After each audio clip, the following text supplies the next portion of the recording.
ছাত্রদল স্পষ্টভাবে বলতে চায়, আমরা এখনো বাংলাদেশের সকল ছাত্র সংগঠন এক ঐক্য নিতে রয়েছি।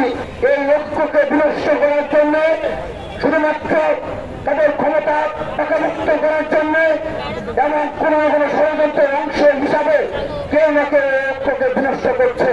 ছাত্রদল স্পষ্টভাবে বলতে চায়, আমরা এখনো বাংলাদেশের সকল ছাত্র সংগঠন এক ঐক্য নিতে রয়েছি। ফ্যাসিবাদের বিরুদ্ধে আমরা এক ঐক্য নিতে রয়েছি। বাংলাদেশের স্বাধীনতা সার্বভৌমত্ব রক্ষায় আমরা বাংলাদেশের সকল ছাত্র সংগঠন এক ঐক্য নিতে রয়েছি।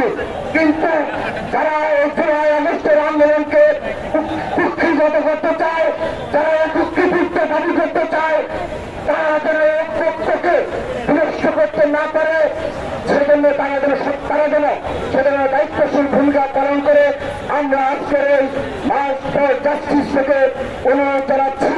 আমরা শান্তভাবে, সংযমভাবে, ধৈর্য সহকারে আমরা সবকিছু অবজারভেশন করছি।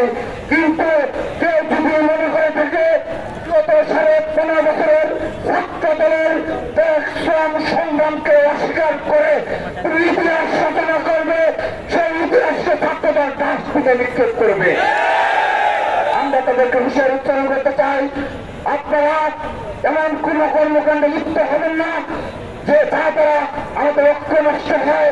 এই বাংলাদেশের সকল ছাত্র সংগঠনকে ঐক্য গড়ে উঠেছে জুলাই আগস্টে, সেই ঐক্য ধ্বংস হয়ে যায় এবং কোন ষড়যন্ত্রের অংশ হিসাবে আপনারা লিপ্ত থাকেন, সেই বিষয়টি যেন কোনো ছাত্র সমাজ পরিলক্ষিত না হয়, সে বিষয়ে আপনারা স্পষ্টভাবে আপনাদের অবস্থান ব্যক্ত করবেন এবং আগামীতে ফ্যাসিবাদের বিরুদ্ধে আমরা এক ঐক্য হতে হবে।